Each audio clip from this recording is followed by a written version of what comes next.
Eu estou muito tocado, muito motivado, muito mobilizado pelo anúncio do BREC Nacional, greve nacional dos trabalhadores, entregadores e entregadoras por aplicativos. Acho que vai chacoalhar o Brasil. Estou sentindo, é visível isso.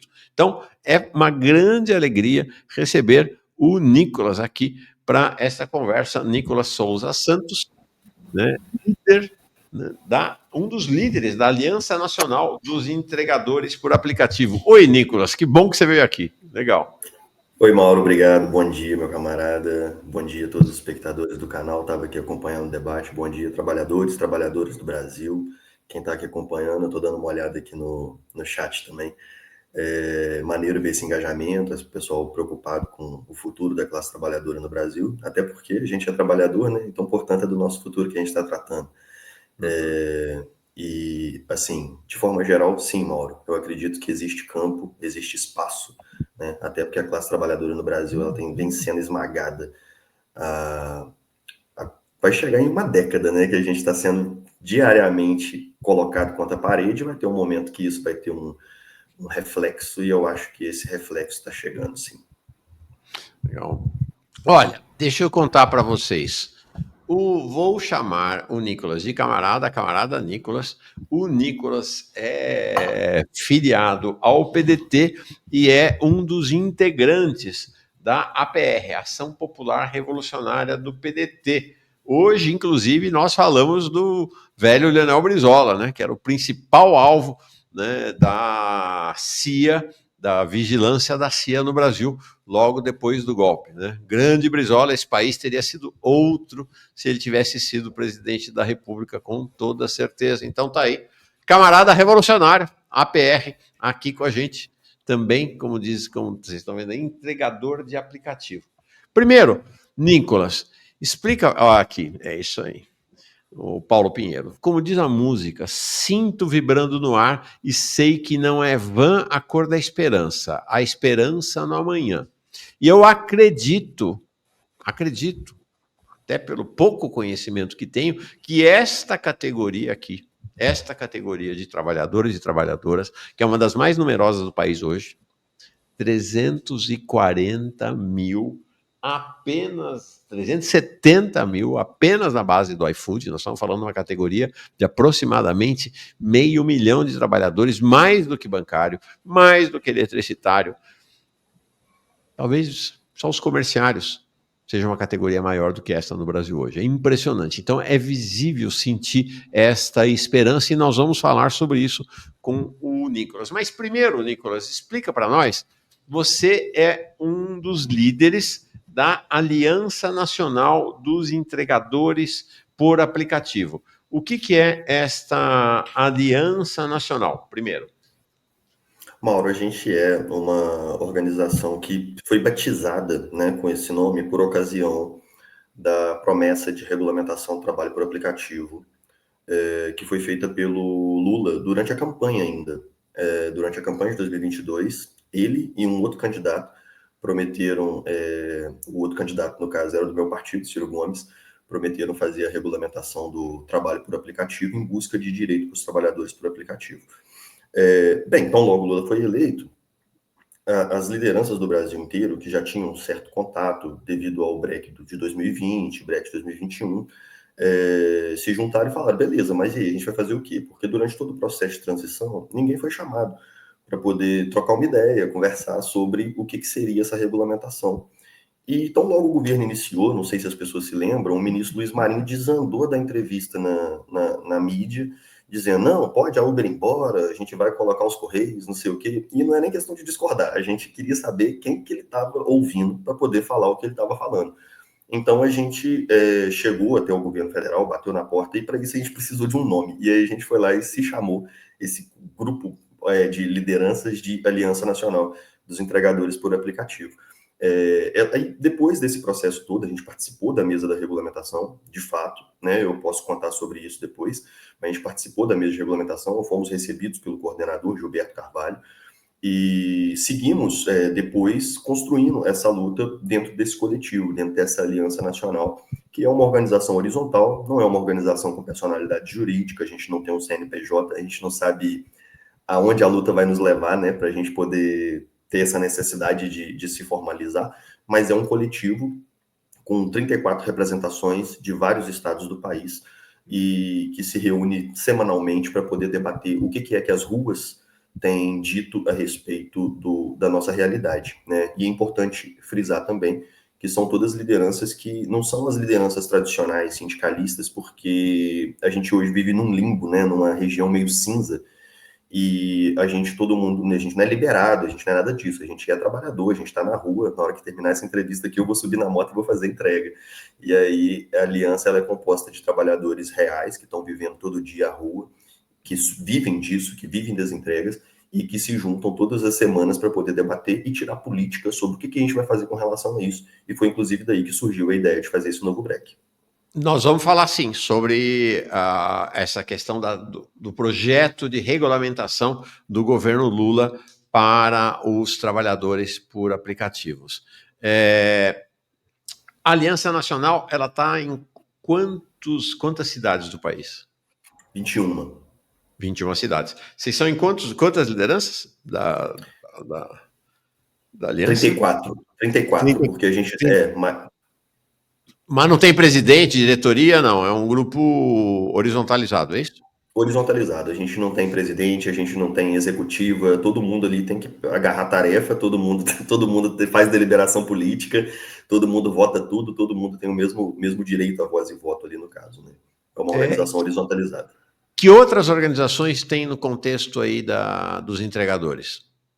Então, a aliança, o que ela faz é aglutinar as organizações que existem locais, né? Então, por exemplo, eu estou na aliança representando a associação local que eu faço parte, que eu construo, e dessa associação, sim, ela tem personalidade jurídica, ela tem um CNPJ, eu sou secretário dela, é a Associação dos Motoboys de Juiz de Fora. Juiz de Fora, para quem não conhece, é uma cidade do interior de Minas, a cidade que tentou matar o Bolsonaro e terminou elegendo. E a gente aqui construiu uma associação e por conta dela a gente faz parte da aliança. Então a aliança ela reúne essas organizações de base, né, essas organizações locais. Então são várias outras entidades que estão sob a direção política da aliança. Então tem uma associação em Natal que faz parte. Na verdade, a aliança Entendi. A aliança ela é vamos dizer, como se fosse uma confederação das outras organizações do Brasil inteiro. Legal. Exatamente isso. Tem sindicatos, inclusive, não tem? Temos sindicatos também que fazem parte, são sindicatos que não têm carta sindical, né, devido à ausência de reconhecimento, tanto por parte do governo federal quanto por parte das empresas, mas são sindicatos por princípio, né, são fundados como sindicatos, só não tem a carta sindical. Que fazem parte também da nossa aliança, porque a gente não tem esse tipo de preconceito, não. Uhum. Olha, tem já uma série de questões chegando aqui, tá, gente? Já vou fazer já as perguntas. Só para encerrar esse capítulo, qual a expectativa de vocês, Nicolas? Pelo que eu vi aqui, até falei mais cedo, tem praticamente todo ano tem mobilização de vocês. Tem breque. Por que chama breque nacional e não greve nacional? É porque breque é de brecar, né? É de frear, de parar. Então, é um nome que comunica bem com a base e que explica bem também e que traz uma identidade própria, né? Então, o breque vem de brecar, de apertar o freio. Perfeito. Todo ano tem mobilização. Quais foram as principais mobilizações da categoria e que vitórias vocês tiveram ao longo dessas mobilizações? Em 2020, a gente teve um break nacional, foi o primeiro, né? Eu estava recém-chegado na categoria e esse break nacional ele serviu para poder mostrar, em plena pandemia, né, a existência desses trabalhadores. Foi um break muito importante. Foi um movimento que se firmou como a nossa direção política, né, que lançou uma das nossas principais lideranças até então, o Paulo Galo, que as pessoas provavelmente conhecem, devem acompanhar. Em 2021, em 2020 a gente teve assim como pauta principal o reajuste de taxa, o fim dos bloqueios arbitrários, o fim das intermediadoras, né? Porque o iFood, por incrível que possa parecer, ele contrata empresas para poder contratar motoboys. Então, assim, a gente sai do papel de terceirizado e cai no papel de quarteirizado e às vezes quinteirizado. Né? Então, assim, é um nível de onde todo mundo manda na gente, assim, que absolutamente todo mundo tem poder sobre a gente. Então, isso foi uma pauta que foi trazida no BREC de 2020 e que expôs, em 2020, um confronto muito grande com relação ao que as empresas pensavam da gente. Isso gerou assinatura de um TAC, inclusive, porque as empresas, elas criaram, as empresas, notadamente o iFood, criaram lideranças falsas, infiltrados, criaram páginas na internet, tem uma página que existe até hoje no Facebook, vocês podem procurar, se chama Não Breca Meu Trampo, contrataram uma empresa de marketing digital para poder queimar as nossas lideranças, né, para poder difamar, para poder queimar o gado, principalmente, e isso acabou gerando a assinatura de um TAC com o MPT, né, por práticas antissindicais por parte da empresa. Então foi bastante importante para poder expor esse conflito que existe entre os entregadores e as empresas. Em 2021 nós fizemos outro, no intuito de reajustar a taxa, conseguimos, foi um reajuste muito pequeno, mas nós conseguimos. Em 2022 também. E em 2023 nós fizemos um break por ocasião da regulamentação, contra a proposta das empresas que ela estava apresentando no governo federal, e aqui é importante frisar, com a conivência do governo federal, em 2024 não teve, e agora em 2025 a gente está se avizinhando, provavelmente o maior break que a gente já organizou até hoje. Legal. Não, muito impactante. Quais são... Não, antes de falar das reivindicações, qual é o cenário, efetivamente, no qual vocês operam? O que eu estou perguntando, o cenário? Quais são as empresas, né? A gente tem falado aqui da iFood, praticamente monopolista, mas além da iFood, quantos trabalhadores, quantos entregadores operam, atuam sob o tacão do iFood? Quais são as outras empresas do setor e qual o tamanho da categoria? Olha, a gente pode falar o seguinte, hoje nós temos em torno de quase 1,5 milhão de motoboys trabalhando no 1,5 Brasil. milhão? 1,5 milhão de motoboys. Só que isso é muito dividido de acordo com o tipo de trabalho que a gente tem. Então tem motoboy que entrega para o Mercado Livre, né? E aí ele tem um trabalho diferente do meu, que é assim, diferente, vamos dizer assim, no cotidiano ali, no meu, que eu sou um trabalhador que entrega delivery, entrega comida, basicamente. Né? Então, assim, tem uma pequena separação nisso. Mas é claro que no mercado de delivery, a maior empresa se chama iFood, tem 370 mil entregadores cadastros ativos, né? E aqui acompanha mais de perto a Rappi, que tem 37 mil cadastros ativos. Então, assim, aí a gente já vê a disparidade, né, que o iFood é 10 vezes maior do que a principal concorrente, né, e domina o mercado assim, de forma ampla. Hoje é dono de 85% do mercado nacional de delivery, fica na mão do iFood. Com relação às entregas de pacote, a gente tem hoje popularizado o Uber Flash e a 99 Entrega, que são empresas estrangeiras, né, que chegaram aí e começaram com transporte de passageiros. E hoje é muito comum você ver um cara que está trabalhando no iFood, ele tem, sei lá, a conta dele bloqueada. Aí ele vem e faz um cadastro 99 e do jeito que ele estava carregando lanche ontem, ele está carregando gente hoje, né? Porque é isso, a gente escapa por onde der. Tem várias empresas, mas as maiores são, sem dúvida, o iFood no ramo de delivery e a Uber no ramo de passageiros. A gente ainda tem algumas outras, né, no ramo de entrega de pacote, que é o caso do Mercado Livre, Shopee, são várias empresas, mas as maiores que nós temos hoje no cenário são essas. Legal. Para que vocês tenham uma ideia, a maior categoria profissional do Brasil é a das trabalhadoras domésticas. Estima-se em mais de 6 milhões de trabalhadoras. E a gente vai ter depois, eu falei aqui dos comerciários, eles hoje são cerca de 1 milhão e 800 mil trabalhadores. Então, para vocês terem uma ideia do tamanho dessa categoria, né, dos entregadores por aplicativos, 1,5 milhão só na moto, né? Sem contar os de carro, né? Sim, que é quase 1 milhão. Que é quase 1 milhão. Então, nós estamos falando de categoria, né? No total, juntando o grosso da categoria com os seus dois segmentos, estamos falando aí de quase 2,5 milhões de trabalhadores e trabalhadoras, verdadeiramente impressionante. Bom, o iFood fatura 4 bilhões de reais por ano. É isso? Sim, a receita do ano passado, na verdade, que foi divulgada, está batendo 7. São 6,6 bilhões. Nossa, está desatualizado. Tá quase 7 bilhões. É quase o tamanho, quase o tamanho do corte que o governo fez no Bolsa Família no orçamento desse ano. 7 bilhões, quase o iFood faturou. Bom, Ele fatura isso, mas paga apenas 6,50, não 6 bilhões e 500 milhões, não 6 milhões e 500 mil, não 650, não 65. Ele paga R$ 6,50 por entrega. E aí, então, eu queria que você me falasse quais são as 4, né? Você me disse que houve uma mudança na estratégia de vocês tinham, em geral, um leque maior de reivindicações e agora estão concentrando as reivindicações em 4. Vocês estão reivindicando para sair de onde para onde em cada uma delas? Conta. Bem, primeiro e mais importante, obviamente, é o reajuste da taxa, né? Porque o que acontece, Mauro? A gente teve mesmo, igual você disse, vários breaks onde a gente levantava 10, 15 pautas. Só que a gente está tendo que amadurecer muito rápido nesse processo político e a gente começou a perceber dos últimos breaks que a gente levava 10 pautas, o iFood vinha e pegava uma assim, ó, que era que menos custosa para ela, e falava, pronto, já atendi.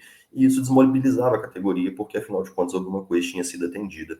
Hoje a gente resolveu tornar todas as pautas mais caras, né? E aí, com isso, a gente fechou de fato um leque que atende todo o Brasil, todos os entregadores, porque a pauta mínima, porque a taxa mínima é 6,50 não é em Juiz de Fora, é no Brasil inteiro. Então é 6,50 aqui em Juiz de Fora, que tem um valor, e é 6,50 em São Paulo, que tem outro. Então, a gente fechou em torno do reajuste da taxa mínima, e é importante frisar também que a taxa mínima do iFood é 6,50, mas a da Uber é 3,45, né? Tem taxas menores. Tem taxa menor ainda, tem um aplicativo russo que opera no Brasil, não sei se vocês conhecem, se chama Maxim, que a taxa mínima é R$ 2. Então, assim, a gente pretende conseguir tirar um pouco desse prejuízo acumulado e a gente colocou que a gente precisa do reajuste em R$ 10. E importante que isso é para perder de pouco, Mauro. Porque quando os aplicativos popularizaram no Brasil, os motoboys, que são uma categoria autônoma por natureza, por assim dizer, os motoboys eles costumavam cobrar pelo mesmo raio de entrega em torno de R$ 15, né? Então, assim, a gente hoje está pedindo 10, Nossa. já cientes do prejuízo acumulado que existe durante a última década, né? É só para que a galera não fale que vocês estão sonhando que vão pedir R$ 20, porque o certo seria isso. Por outro lado, o reajuste do KM. Não, pera, só Reajuste uma que coisa. é... Vocês Sim. receberam. Vocês recebiam R$ 15? Chegaram a receber R$ 15 por entrega? Sim, sim, isso sem ser por aplicativo. O comum, assim, quando alguém me pede uma entrega particular, Mauro, e isso acontece, eu cobro o valor real, né? Eu falo assim, não, beleza, para ir daqui até tal lugar, eu cobro. O cara, pá, esqueci minha chave, quanto que você cobra para poder trazer na rodoviária? Se você fizer isso diretamente com o motoboy, você vai ter noção do valor real de uma entrega. Então, assim, esqueci a chave e eu tô aqui no aeroporto. Quanto que você vai me cobrar? Aí você calcula ali quanto que ele tá te cobrando pelo quilômetro, quanto que ele tá te cobrando pela saída, você vai conseguir saber, né? Vai falar assim, ah, não, é R$ 30 daqui até ali. Agora, se fosse no aplicativo, seria 8. Então, assim, a gente Vocês tem uma diferença. recebem 6,50, o que é espantoso também, né? O custo de vida em Juiz de Fora, evidentemente, é diferente do de São Paulo, que é diferente do de Belo Horizonte, que é diferente do Natal, e é uma taxa uniformizada, porque, é claro, é mais fácil para o iFood botar uma taxa única para o país inteiro. Vocês recebem 6,50. O iFood recebe quanto por cada entrega? Isso depende, mas é comum ele cobrar, por exemplo, R$ 18,90. Ele, olha só, o iFood ele recebe do restaurante, tá? E aqui é muito importante a gente dizer uma coisa, Mauro. As pessoas que abrem pequenas cozinhas em casa, vocês provavelmente conhecem alguém assim. Abriu uma pequena cozinha em casa, que a gente chama de dark kitchen, né? Abriu uma pequena cozinha em casa, tem um CNPJ ali, um MEI, e colocou para poder vender no iFood. Ah, eu faço batata. Ah, eu faço não sei o quê. E colocou para vender no iFood, faço brigadeiro. Essa pessoa, ela já paga para o iFood em torno de 30% do valor bruto da venda, né? Então, se vendeu um brigadeiro por R$ 1, 30 centavos é do iFood, 33 centavos é do iFood, sem contar o custo de transação, que é feito em bancos que são das mesmas empresas do iFood também. Pois bem, então assim, ele cobra do restaurante, cobra do cliente a taxa de entrega. Se não cobrar do cliente, ele também cobra a taxa do restaurante. Na hora que tá lá assim, entrega grátis, o restaurante está pagando, né? Então, ele cobra esse valor do cliente e cobra esse valor do restaurante e não repassa isso para o motoboy. A gente pega a notinha e vê lá, ah, é R$19,90 a entrega, né? Aí a gente está recebendo quanto? R$6,50. Se cair duas entregas, que é o que a gente chama de pedido agrupado, aí é uma de R$19,90, outra de R$19,90. Isso daria R$ 40 de taxa. A gente recebe R$9,50. né? Então o iFood ele consegue pegar esse ganho dele, essa receita que totaliza 7 bilhões, né? Ele pega de todo mundo que está envolvido, do cliente, do motoboy e do restaurante. Impressionante, ele morde todo mundo. Todo mundo. Sim. Mauro, aqui é importante dizer uma coisa, porque o que acontece? Essa receita que o iFood publica é uma receita operacional, né? Ou seja, só tem a ver com a entrega, só tem a ver com as taxas do restaurante. Agora, o iFood ele nunca conta o que é feito dos dados, tá? É, assim, se alguém em algum momento já ouviu a frase dizendo os dados são o petróleo do século XXI, as pessoas deveriam se perguntar o que o iFood faz com os dados dos clientes, dos restaurantes e dos motoboys, tá? Porque são dados qualificadíssimos.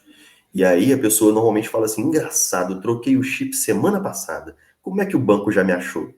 É porque os seus dados eles estão na rede por outros canais e o iFood é um deles. E você, Uhum. como usuário, como restaurante ou como motoboy, concordou que o iFood compartilhasse esses dados lá nos termos e condições de uso. Então, assim, ele compartilha esses dados com os parceiros comerciais e isso é uma fonte de recurso que não entra nesse balanço de receita, tá? E que eu Tá. acredito que seja muito maior que 7 bilhões. Nossa, impressionante. Não, não tinha dimensão disso, não.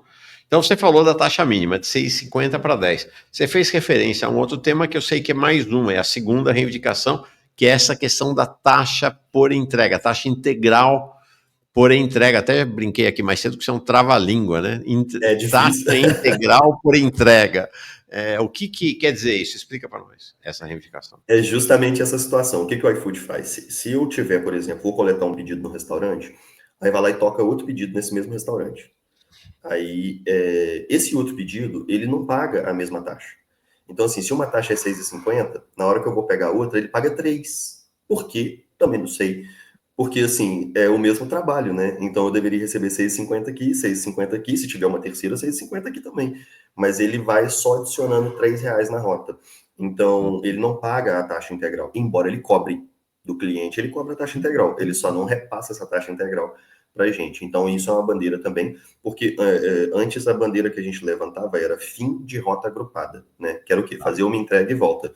Só que o motoboy não tem problema em fazer um monte de entrega. O problema é não receber por elas, né? E é isso que está acontecendo. O iFood, ele corta mais da metade dessa taxa e repassa só uma parte para a gente.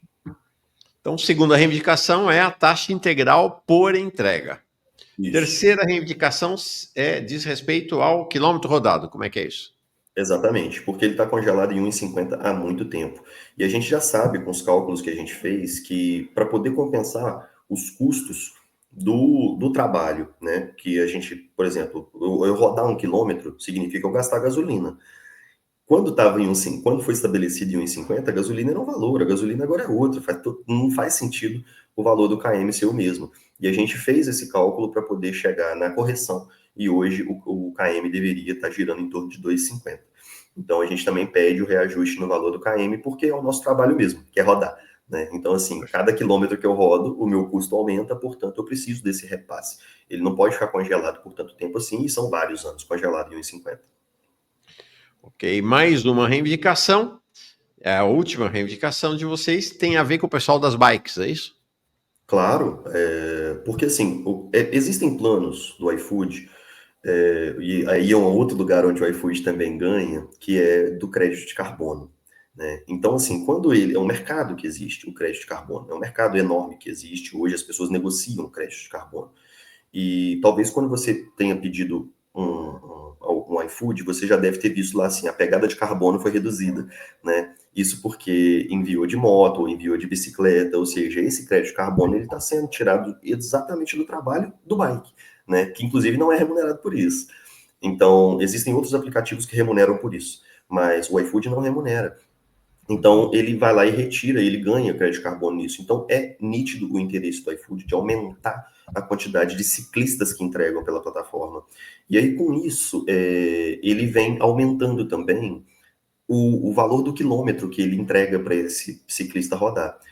Em algumas cidades, como é o caso de Juiz de Fora, que é muito montanhoso, Mauro, o ciclista ele tem que, por 6,50, ele tem que pedalar 5 quilômetros e às vezes subir no morro, né? E às vezes a 34 graus. Isso é um grande problema, porque 6,50 para poder fazer esse trabalho, ele não paga o Gatorade que ele vai ter que tomar para fazer a reposição hidroeletrolítica, né? Porque quando o bike está suando, ele não está perdendo só água, ele está perdendo água, sais minerais, e ele não tem condição financeira de fazer reposição hidroeletrolítica, reposição proteica, né? Então, com isso, está afetando a saúde desses trabalhadores, e é por isso que é necessário fazer a limitação desse KM, e isso foi um amplo debate com os ciclistas, e eles dizem que hoje o ideal seria reduzir para 3 quilômetros, é o máximo de entrega que poderia acontecer, a partir daí quem deveria fazer seria a moto. Perfeito. Então, a distância máxima para o ciclista ser 3 quilômetros do local da entrega. Eu vou ler aqui alguns comentários. Não, gente, é o seguinte, o Nicolas, que você está vendo aqui, é gestor ambiental, não é isso? De formação. Sou formado, formei em 2016. Em gestor ambiental. E conta para nós, antes de eu colocar algumas questões do chat aqui para você, como é que você foi parar em cima da moto? Por que você foi parar e como você foi parar em cima da moto sendo um gestor ambiental? Porque há uma ideia, acho que geral também, até meio preconceituosa da sociedade, de que essa coisa de ser motoboy, entregador de aplicativo é o cocô do cavalo do bandido, né? Um negócio desqualificado, não tem relevância nenhuma, tudo selvagem. Conta essa história, como é que um gestor ambiental virou entregador por aplicativo? Não, isso certamente é uma ideia muito preconceituosa, porque, olha, num país que não gera emprego, Mauro, num país que não gera emprego qualificado, onde ninguém está produzindo nenhum parafuso e todo mundo está vendendo parafuso, a gente tem que saber que o setor de serviço ele ia necessariamente crescer e as pessoas que se formam não necessariamente iam ter mercado, né? Então, assim, por exemplo, um bike que tem aqui em Juiz de Fora, que é quem está ajudando a gente nas artes do break, ele é formado em design, né? Eu sou formado em gestão ambiental. Tem um colega nosso que é formado em direito. Então a gente está nessa porque assim não tem espaço no mercado qualificado para todo mundo. Então todo mundo está caindo para o setor de serviço, seja para poder atender num balcão. A minha companheira ela é formada em letras, ela é professora, mas ela trabalha na cozinha, né? Por quê? Porque não absorve. O mercado não tem absorvido porque isso não tem sido gerado pelas atuais circunstâncias do país. E Juiz de Fora já foi uma cidade que tinha o apelido de Manchester Mineira, porque aqui a gente tinha muita indústria, aqui o setor metalúrgico ainda é muito forte, né? Mas aqui a gente tinha uma planta da Mercedes-Benz e era o sonho de qualquer família que o filho fosse trabalhar na Mercedes-Benz, porque o cara ali estava praticamente aposentado, participação em lucro e resultado, 13º, salário muito bem, muito bom. Isso não existe mais. Então, a nossa categoria, ela abraça todo mundo. Ela abraça o gestor ambiental, abraça o formado em direito, abraça o cara que acabou de sair da cadeia, que está pagando ainda, que está assinando, abraça todo mundo. É a categoria mais democrática que eu conheci até hoje. Agora, respondendo diretamente a sua pergunta, eu fui instrutor de autoescola por muito tempo. Eu sou instrutor desde 2009. E eu dava aula de moto. Dava aula de legislação de trânsito e de moto. Legal. Então, na moto eu já estou há muito tempo. Agora, em 2019, eu comecei a trabalhar por aplicativo por ilusão mesmo, porque me falaram que dava para tirar R$ 8.000 por mês. E aí eu comecei a trabalhar como motorista, no caso. Não De precisa de carro, mais né? que de Não em cima carro. da moto, em carro. Uhum. Não, eu comecei no carro. Não precisa de mais que 2 meses para perceber que isso é mentira, né? Se você começar a colocar as contas no papel, você fala, não, peraí, como assim R$ 8.000? E aí você vê que não dá. E aí eu corri para a moto porque eu imaginei que o custo do trabalho seria menor, né? Assim, já que o carro custa tanto, então eu vou para a moto que custa menos e aí eu ganho mais ou menos uma coisa. Não preciso de mais que 2 meses para entender que não é assim também. E desde 2020 que eu estou em cima da moto fazendo entrega. Tá bom, 5 anos já, então. Você gosta? Gosto muito, gosto. Assim, É. a sensação de liberdade, trabalhar na rua é maravilhoso. Legal. Bom, deixa eu dizer uma coisa para vocês. O nosso Manhã Brasil, o combinado com o Jones é que ia ser das 7 às 9h30 da manhã.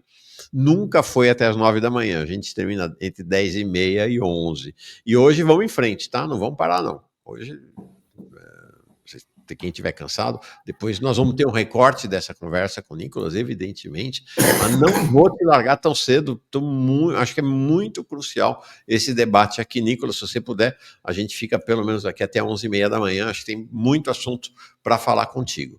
Olha aqui, ó, desse tema do pessoal da bike. Vejo, ó, Plantas e Companhia, vejo entregadores de iFood fazendo entrega de bicicleta na minha cidade, que é como a Juiz de Fora, montanhosa. iFood é escravidão, exploração, lutem mesmo. Chega de ser explorado e humilhado ainda por alguns clientes. É isso aí. Ó, Mauro, vai ter auto no Rio de Janeiro? Eu não estava nem sabendo. Pois é, tá, mas tá espalhando aí pelo país. Ó, acho que não deve ter nenhum motorista de entrega por aplicativo nessa altura do campeonato que não saiba do break nacional dia 31. Tá, todo mundo sabe, a categoria inteira tá sabendo, não tá não, Nicolas? Olha, o alcance, ele tá, assim, monstruoso. A gente não tá dando conta. A gente gastou um bom tempo se estruturando para poder receber a quantidade de solicitação e ainda assim a gente não tá dando conta. É um alcance que a gente nunca viu. Mas respondendo muito rapidamente ao Vinícius, Vinícius, procura aí @Voz dos Entregadores ou @Pelas Lentes do Entregador, que são duas lideranças que existem no Rio de Janeiro que estão organizando aí. A gente, inclusive, mostrou mais cedo um vídeo da Voz dos Entregadores, né? Aqui, exatamente falando Exatamente. sobre a mobilização É o nosso mano nacional. Mister. Mister, como é que foi? Achei bem curioso o nome dele, É Mister. Mister, é isso mesmo, É, o figura. nome dele, na verdade, é Amsterdã, só que ele não gosta que chame ele assim, não. Então ele é o Mister. Ah, é o Mister, né? E ontem a gente tinha mostrado o Zupo, né? Figuraça Isso. também. Adorei o cara, sensacional, sensacional o vídeo dele explicando a reivindicação de vocês. A Kátia pergunta se PCBR e UP irão apoiar. Não irão, não, já estão apoiando. Tarcísio Rodrigues, Mauro, problematiza com o camarada do break dos aplicativos. Podemos contribuir com a luta? Tenho contato com motoqueiros e mecânicos de motos no meu trampo. Onde baixa material para divulgação, por exemplo? A gente tem um Linktree, tá? Linktree/Break Nacional. Só procurar que lá tem tanto a arte para adesivo, quanto tem também, se a pessoa quiser o adesivo pronto, a gente pode mandar para o correio. Beleza? Mas lá tem todas as informações. Olha, tá aqui, eu até já tinha colocado. Se você for no Instagram, tem o Break Nacional dos Apps. Esse é o perfil, tá? Break Nacional dos Apps, uma palavra só. Você entrando nesse perfil da greve, da mobilização, no Instagram, lá vai ter o link para o Linktree, onde vai ter, então, isso que você perguntou aqui. Quem perguntou, deixa eu ver aqui, foi o... o Tarcísio, sobre para baixar. Lá você encontra tudo, vai conseguir baixar sim. Emanuel Carvalho, olha que interessante. Meu maior respeito aos motoboys. Já rodei sem ser por aplicativo de delivery aqui na minha cidade e a gente recebia 6 por entrega no ano passado e R$ 1 retido pelo intermediador. É uma classe esmagada. Emanuel, rapidamente, você trabalhava para o iFood sem saber. Você rodava por aplicativo porque a empresa que vendia comida, no caso, vendia pelo aplicativo. Então, assim, você ainda tinha, foi aquilo que eu falei de ser quinterizado. É uma empresa que trabalha para o iFood, que tem um intermediário, e daí vem o motoboy. É uma classe esmagada, com certeza. A Franciele pergunta assim: olá, camaradas, quando um cliente dá um valor para o motoboy, o valor vai direto para ele ou o iFood abocanha uma parte? Acho que ela está falando aqui da gorjeta, né? De dar um a mais do que o que acontece com essa gorjeta aí. Isso depende, tá? Porque, assim, já tem, claro que tem vários relatos de gorjeta sumindo. O problema é que a reclamação sai mais cara do que o prejuízo. Porque, não sei se vocês sabem, mas a gente não tem uma pessoa para poder atender a gente no iFood. Tem um robô, chama Joe, é a inteligência artificial deles. Então a gente pode reclamar, pode se humilhar, pode espernear, que se a gorjeta sumiu, sumiu. Agora tem lugares onde tem intermediador, tá? Que é o que a gente chama de OL, operador logístico. E nesse caso, os relatos de sumir gorjeta, nossa, assim, são muitos, muitos, muitos, muitos, muitos. Não é sempre que chega pra gente, não. Veja Melhor dar direto. se essa sugestão está correta. Então, se você quiser dar uma gorjeta, um a mais para aquele que vai entregar, pede o Pix dele e passa direto para o Pix, é isso? Exatamente, muito melhor. Tá? Ou dinheiro, né? Se tiver, mas atualmente ninguém mais tem dinheiro em notas, ou paga Exatamente. dinheiro, ou passa o Pix para o trabalhador. Então, não, Franciele, boa conversa essa tua aqui, tá? Não dê a caixinha, né, no cartão de crédito com o qual você está pagando, ou qualquer outro meio. Você separado. Daia Andrade, aqui com a gente, é membro do canal. É deplorável ver tanto motoboy parado em frente ao shopping aqui perto de casa, sem uma marquise, um banco, nem banheiro, basta de sustentar bilionário. E acho que aqui ela abre a oportunidade para você falar de uma luta né, dos entregadores, que é de ter lugares, né? Como é que se chama esses lugares? Pontos de apoio? Ponto de apoio. Ponto de Como é apoio. que é essa luta e como é que isso funciona? Mauro, é o seguinte, isso já se arrasta tem um tempo justamente pelo fato das pessoas verem isso, né? Eu estive no ano passado no Gama, no entorno do Distrito Federal, você conhece, Mauro. Aqui E perto. ali, os entregadores eles levaram um sofá para a rua, né, para uma calçada mais larga que tem ali no Gama, levaram um sofá, botaram debaixo de um pé de manga, né?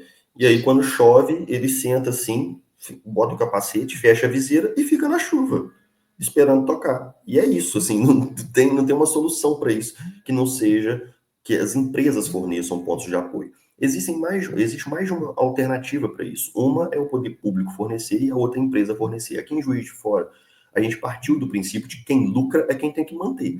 Né? Então, se é a empresa que está lucrando com o nosso serviço, é ela que precisa estabelecer um ponto de apoio e não o poder público. E aqui a gente conseguiu aprovar uma lei que está sendo cumprida pelo iFood.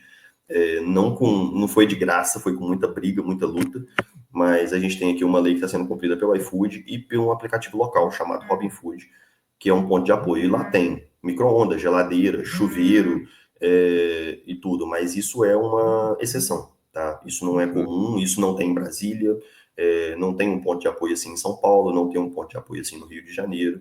Então, é uma luta que a gente está iniciando e que a gente pretende espalhar pelo Legal, Brasil. legal. Aqui, ó, o Patrício pergunta, Nicolas, qual a sua opinião sobre quem não é entregador colar no movimento para dar visibilidade? Zero problema. Agora eu preciso explicar que existem poucas pessoas tão arredias, existe pouca gente tão arredia quanto o motoboy. Tá? Então chegou lá, ficou de boa, tudo mais, seguiu o movimento, zero problema, aliás, muito obrigado. Assim, o que a gente não pode realmente fazer é tipo chegar, tentar colocar outra pauta, ou tentar falar de cima, ou vocês têm que fazer tal coisa. Esse é o tipo de coisa que normalmente o motoboy não gosta muito, não, porque ele quer saber quem é você, quanto tempo você rodou, assim, quanto tempo você tem de pista para estar me falando isso. Então, assim, só um alerta, mas por favor, colhem, apoiem, porque a gente precisa. Então, aí eu aproveito a pergunta do Patrício para falar uma coisa contigo, fazer uma pergunta para você, que é a seguinte: há uma ideia disseminada, sobretudo, eu vejo pelas forças progressistas, também pelo governo, um certo senso comum de que os motoboys hoje, bom, que os motoboys eram de esquerda na época do Galo, lá em 2020, por sinal, vai um abração pro Galo, nossa, mano, o Galo, bom amigo, grande amigo, já tive lá na quebrada com o Galo, conheci, muito legal, né? Tivemos junto lá na luta quando eu morava em São Paulo, né? Vai um abração para ele. Então, eles eram de esquerda e eles foram conquistados pela ideologia neoliberal. Então, esse é o discurso de um certo senso comum e, de fato, estimulado muito, inclusive, pelas mídias progressistas, né? De que motoqueiro, motoboy, entregador é tudo gente de direita. Como é que é a realidade efetiva da categoria? A Desse realidade é a ponto? realidade, é a realidade do trabalhador brasileiro, médio, Mauro. Assim, encosta num boteco, vai tomar uma cerveja com um cara que trabalha, e aí coloca questões para ele, você vai ver que ele é extremamente progressista em alguns pontos e extremamente conservador em outros. Isso é o normal do brasileiro, é que a nossa cabeça é uma bagunça, porque a gente é fruto de vários processos históricos, né? Então, quando aconteceu esse processo do ponto de apoio, por exemplo, um vereador que era contrário à implantação do projeto, ele dizia que o iFood vai quebrar, o iFood vai embora de Juiz de Fora, esse tipo de coisa. Se colocasse banheiro para os entregadores na cidade, olha que coisa louca. Dizia que o iFood ia quebrar. E aí que a gente estava lá dentro da Câmara, mobilizando e gritando. Teve um momento que o entregador meteu o dedo na cara dele assim, ó, seu safado, eu votei em você, agora eu vou fazer campanha contra. Por que você não está defendendo o trabalhador, isso e aquilo, aquilo outro? Ou seja, um cara que votou num vereador do PL, votou por qual razão, então? Porque quando fala de trabalho, o cara fica contra o próprio voto. Quando fala de trabalho, ele simplesmente mete o dedo na cara de um vereador conservador e chama ele de safado. Então isso vai depender de qual ponto que a gente está tocando.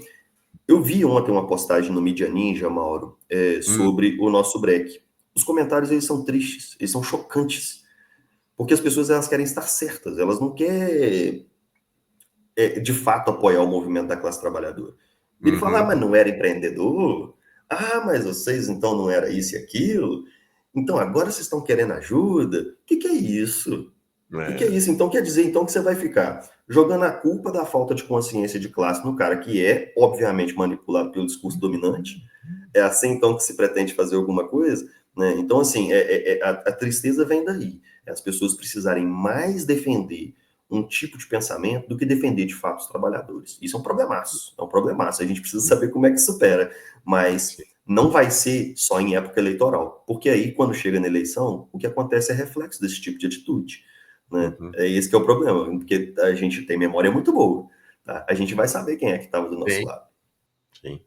Essa conversa que a gente ouve, né? Ah, não fizeram greve na época do Bolsonaro, vem fazer agora no governo Lula, que é nosso governo. É, quero ver quem dá essa opinião, o que fez no governo Bolsonaro. Vai ver o que é bom para tosse de fazer greve num governo fascista. É assim a história das classes trabalhadoras, né, Nicolas? Você vai lutar melhor em condições melhores. Então, né? É óbvio que vai ter mais greve no governo Lula do que tinha no governo Bolsonaro. No governo de extrema-direita, tem que ter mais greve. Os trabalhadores agora não. Ah, o governo Lula, olha, vamos respeitar o acordo do governo Lula com a Febraban, né? Então não vamos fazer greve, porque afinal o governo Lula tem que cuidar dos nossos interesses em diálogo com a Febraban. Faça-me um favor, né? Eu acho que as pessoas se esquecem que o Lula falou no começo do mandato dele que ele preferia que as pessoas estivessem na rua. Né? Uhum, é isso aí. Não que eu acredite nisso.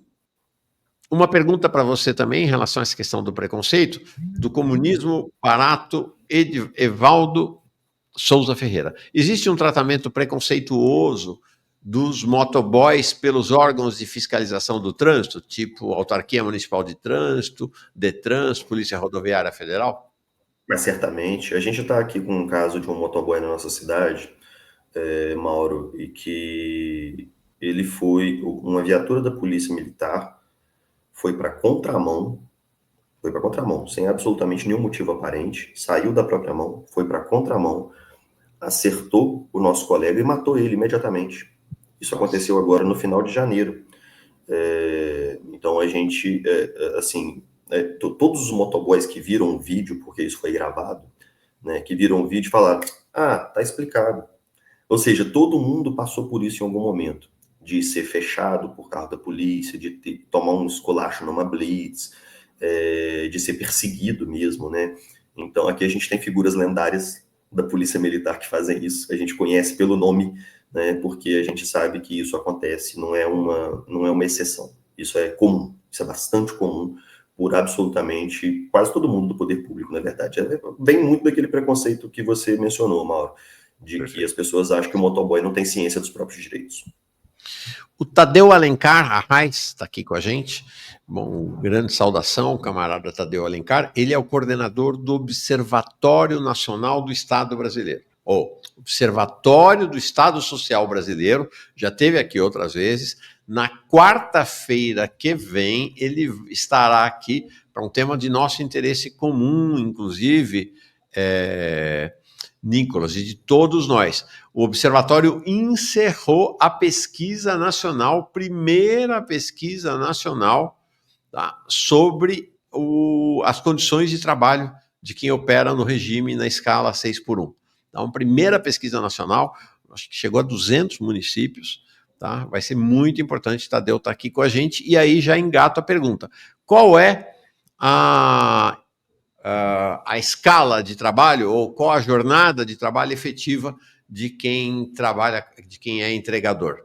A conversa é: você trabalha o quanto você quiser, né? Você pode trabalhar 2 horas por dia, 3 horas, o dia que você quiser. Como é que é de fato, na vida real, a escala de trabalho e a jornada de trabalho de vocês? Não dá para saber como é que foi que esse discurso colou, né, Mauro? Você trabalha o quanto você quiser, peraí. Porque assim, teve uma vez a primeira vez que eu acho que eu percebi isso foi que no Natal tava eu e mais uns 6 parceiros sentados na porta de um sushi lá esperando tocar a entrega. E a gente tava olhando o Natal pelo Instagram das pessoas da família. Olhando mesmo assim, a galera jantando, o pessoal não sei o que. Eu falei, gente, quem que escolhe isso? né? Então, assim, esse negócio de eu trabalhar quando eu quiser não é verdade. Eu trabalho porque a necessidade impõe, porque eu preciso, né? Porque, assim, se eu quiser tirar uma semana de férias em janeiro, eu tenho que trabalhar igual um cavalo em dezembro para poder fazer um colchão para isso. Então, o nosso regime de trabalho, na verdade, embora ele seja aparentemente gerenciado pela gente, né, ele normalmente, não raro, ele toca 7x0. Né? A gente trabalha todos os dias, principalmente depois de se ter outras plataformas de transporte e entrega. Né? Antigamente, por exemplo, era normal falar assim, ah não, o iFood é fraco na terça-feira, então na terça-feira eu não vou rodar, vou aproveitar e vou fazer minha folga. Hoje não tem isso. Hoje a pessoa, ela, na terça-feira, que é fraca, ela vai lá e liga 99. E aí continua trabalhando. Então, normal é 7x0. Agora, isso varia um pouco da cidade, tá, Mauro? Em cidades menores, é comum que o movimento de fato seja mais fraco no começo da semana e a pessoa tire folga numa segunda ou numa terça, em cidades menores. Em cidades maiores, a gente vê gente acampada na rua 3 horas da manhã. Tô falando acampado literalmente, eu tenho um vídeo disso. Gente na calçada, montando uma tendinha assim, com as motos estacionadas perto, acampado, esperando tocar. Não vai para casa. Tem gente que acampa em Brasília, tá? Porque o cara sobe de Goiânia para poder ir para Brasília e fazer entrega, aí trabalha até 2 horas da manhã, não compensa ir para casa. Fica em Brasília a noite inteira e trabalha no outro dia o dia inteiro. Então o regime de trabalho ele é totalmente desumano, ele é medieval. Eu queria colocar mais uma questão e aí caminhando para o final do debate com um tema crucial, da entrevista com um tema crucial. A Janaína Estelita Pinheiro. Por que não unir outras categorias organizadas, juntando pautas como trabalhador, trabalho, previdência, teto de gasto e reestatizações, professores sem terra, povos de uma questão crucial aqui. E aí, então, tenho uma questão para você em relação a esse tema aí, não para o Nicolas apenas entregador, mas para o Nicolas dirigente da Ação Popular Revolucionária do PDT, da APR. Né? Qual a sua visão sobre essa possibilidade de unificação das lutas e de ascenso das lutas sociais, das lutas dos trabalhadores e trabalhadoras do Brasil? Olha, seria um sonho, mas a gente lida, a realidade é como ela é, né? Não é como a gente gostaria que ela fosse. E hoje a realidade é que os entregadores, de forma geral, o esmagamento é tão grande, né? A necessidade de fazer dinheiro é tão grande, de colocar comida em casa. Ô, gente, a gente está falando do seguinte: o entregador acidenta, ele caiu no hospital, ele não tem dinheiro para se virar hoje. O iFood na semana passada, Mauro, ele atrasou o repasse. O repasse é toda quarta-feira, tá? O pagamento semanal é toda quarta-feira. Ele atrasou mais ou menos umas 8 horas.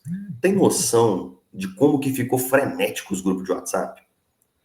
Porque como se espera que o pagamento caia às 9 horas da manhã no máximo do iFood, a pessoa já sabe que ela tem 9 horas, 10 horas da manhã, depois ela abastece para poder continuar rodando.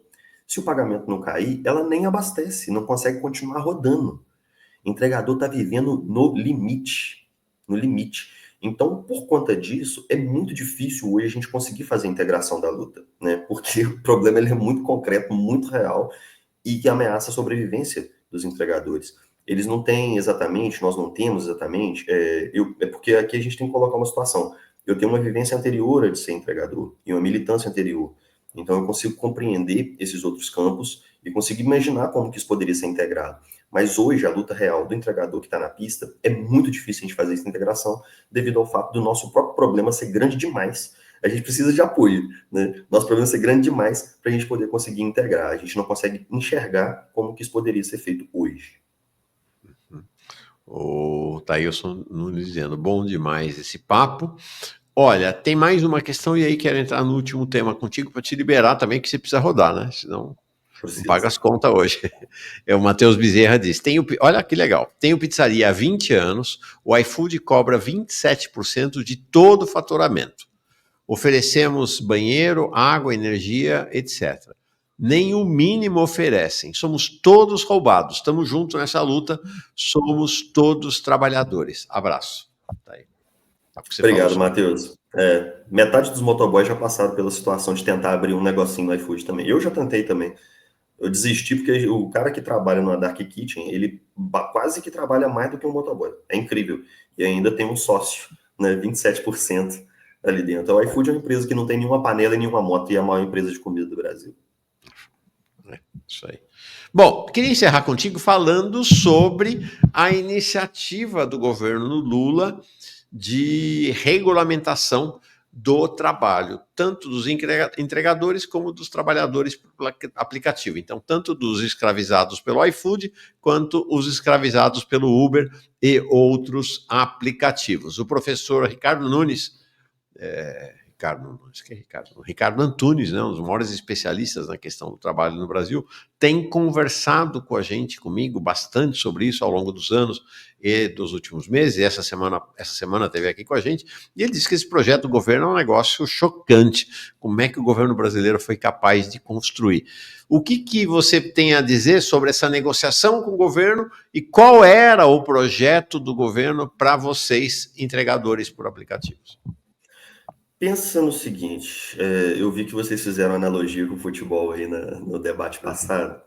Pensa que você entra num jogo de futebol e o adversário vem, ele te bate, te dá carrinho, joga pra cima, machuca tudo e o juiz deixa o jogo correr. O papel que o governo fez aí foi o desse juiz, que deixou o jogo correr. Porque as empresas, é óbvio que a gente entra numa disparidade ali, Mauro, que é um negócio assim absurdo. Eu tô falando de ser visível, tá? De 15 em 15 dias a gente tinha que ir em Brasília para poder fazer um debate sobre como que eram as situações, qual que era a reivindicação de um, a reivindicação de outro. E as empresas, elas faziam a seguinte coisa. Quando estava faltando mais ou menos meia hora para a gente entrar na sala, aí elas mandavam a proposta dela. Para não dar tempo da gente fazer uma análise séria, né? O governo nunca fez nada. Nunca falou, não, meu irmão, tem que mandar com uma semana de antecedência. Nunca fez nada, permitia que isso acontecesse. Pois não, a gente lia, debatia rapidamente entre os trabalhadores e tirava uma posição. E aí o governo passava a palavra para o representante patronal. Falava, então, o que você tem de proposta? Aí sabe o que o representante patronal fazia? Pegava aquela proposta que a gente tinha acabado de ler e lia, como se a gente não soubesse ler, sabe? E quando a gente questionava, eles não respondiam. E o governo simplesmente deixou isso tudo acontecer. Deixou isso tudo acontecer. Então estava todo mundo indo para Brasília. E era um negócio horroroso, Mauro, porque a gente chegava lá, o representante deles parecia que tinha acabado de tomar banho. E a gente tudo desvairado assim, ó, viajou a noite inteira, despenteado, um negócio louco, com fome, ali para poder fazer o nosso trabalho e simplesmente não tinha como. É um desequilíbrio absurdo de forças que existiam ali mesmo, né? Mas a gente não estava pedindo favor de ninguém. A gente estava pedindo uma condução justa, que não aconteceu por parte do governo. E no fim do processo, o que a gente teve de mais próximo era basicamente uma, assim, de uma posição do governo e das empresas, era basicamente assim, olha, vamos colocar em lei tudo que está acontecendo para poder deixar desse jeito mesmo. E a gente, obviamente, não aceitou. A gente não aceitou. Esse era um dos comentários, muitos comentários que a gente viu lá no Mídia Ninja, porque eu não sei como é que foi que o governo conseguiu vender a ideia de que ele estava tentando proteger a gente. Falar, não, porque vai ser um autônomo com direitos. E que direito que era esse? Previdência? Previdência não é direito, irmão. Eu tô pagando. Previdência não é direito, não. Direito é férias. Então, autônomo com direitos era um negócio que as plataformas queriam colocar para poder resolver o problema da previdência. Agora, isso era como que eu vou dizer, uma prioridade nossa? Previdência é prioridade nossa? Não, não é. Porque eu não estou interessado em saber qual que é o valor da pensão que minha viúva vai receber se eu morrer. Porque eu não quero morrer. Então eu preciso de condição de trabalho para eu não morrer. Eu não preciso de pensão para minha viúva caso eu morra. Né? É claro que é importante, mas é o mais importante? Não é o mais importante. E o debate ficou fechado só nisso, só em previdência. Ah, porque se você acidentar, você vai ter uma cobertura. Porque se você morrer, seus filhos não vão ficar desamparados. Eu falo, meu amigo, dá pra gente conversar sem ser de trás para frente? Dá para conversar sem imaginar a possibilidade de eu sempre estar morrendo ou sempre estar me machucando? Entendeu? Dá para pura e simplesmente valorizar o meu trabalho? Ou seja, um pagamento justo, o tempo à disposição ser remunerado, né? A condição de eu poder descansar. Ou seja, isso não foi debatido.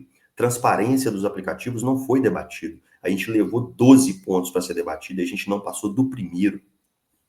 E o governo, muito devagarzinho, veio e trouxe o 12º, que era a Previdência, para mostrar como é que não era a nossa prioridade, e colocou ele aqui. Colocou ele aqui em cima, aqui, ó, como se fosse o debate mais importante de todos.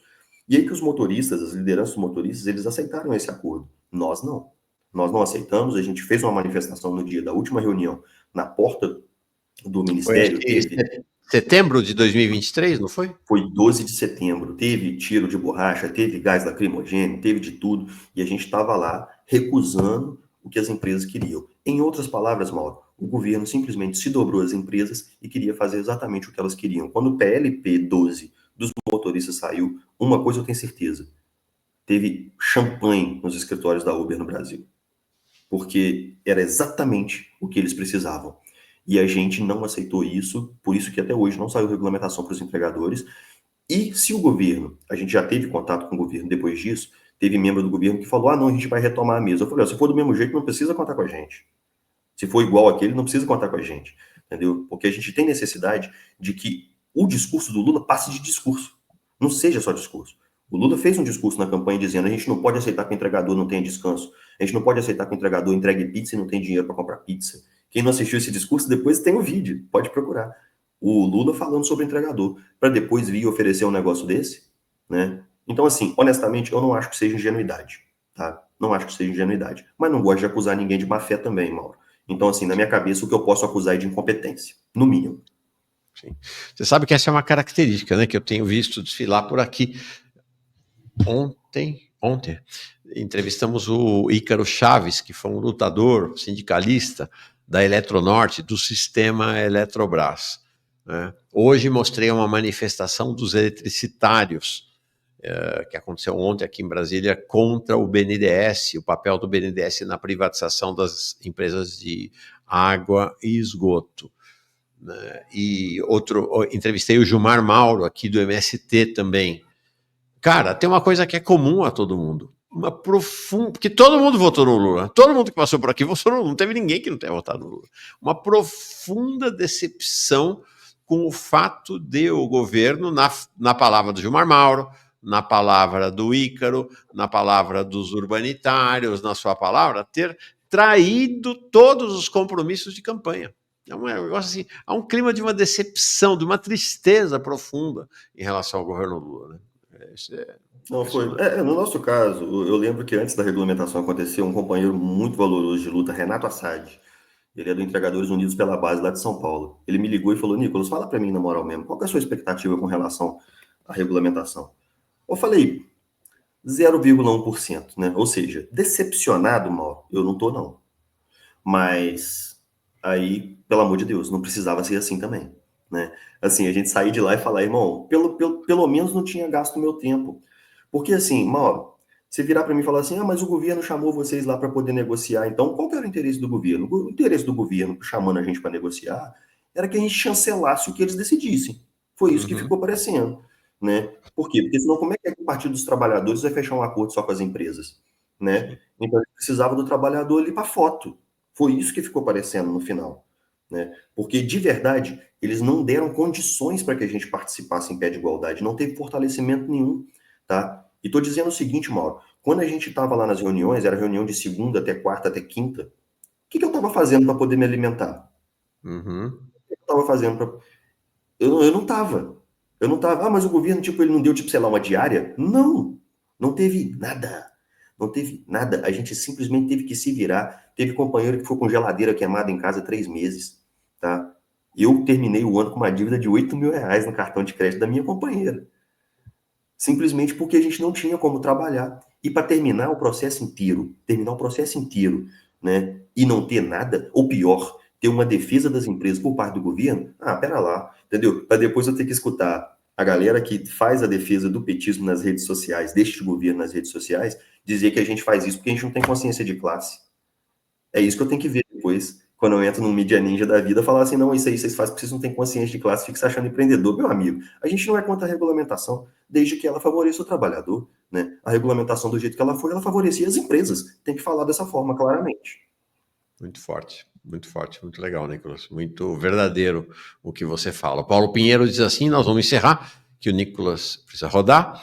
Uma semana de retenção do pagamento é muito. Ainda ganha especulando, né? Porque o cara não te paga, porque não é que ele não paga por Nicolas, né? Ele não paga para 30 mil Nicolas.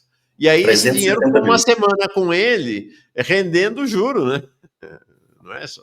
É isso aí, Paulo. É isso aí. Muito bem. O Daniel Simão diz, entrevista fundamental, essa história tem que chegar ao Lula, parabéns. Não precisa chegar ao Lula, o Lula sabe disso tudo, Daniel.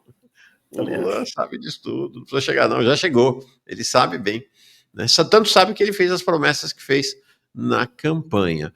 Bom, quero encerrar primeiro colocando aqui você que se quer acompanhar a construção do Breque Nacional dos Aplicativos, vai no Instagram, Breque Nacional dos Apps, tá? Esse é o perfil da greve do Breque no Instagram. Lá vai ter, logo no alto, vai ter assim, Linktree. Você clica lá, então se você não é da categoria, mas quer imprimir material de apoio ou quer divulgar, lá no Linktree você acha esse material todo. O Nicolas, tem algo que eu vi aqui um negócio e vou encerrar. Você vai fazer uma fala final, né? E vamos combinar, já está combinado, já combinei com o Nicolas, vamos fazer um acompanhamento praticamente diário aqui da construção da mobilização até o Breque Nacional, tá? Mas eu quero mostrar para vocês opa, tá aqui, Maurão, não faz bobagem. Quero mostrar para vocês um outro Nicolas. Vamos lá. Nicolas, vocês estão vendo o Nicolas aqui, mas vão ver agora o Nicolas aqui também. Vamos lá.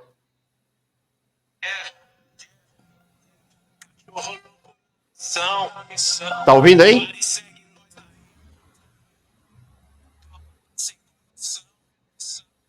Tá ouvindo? Mais ou menos.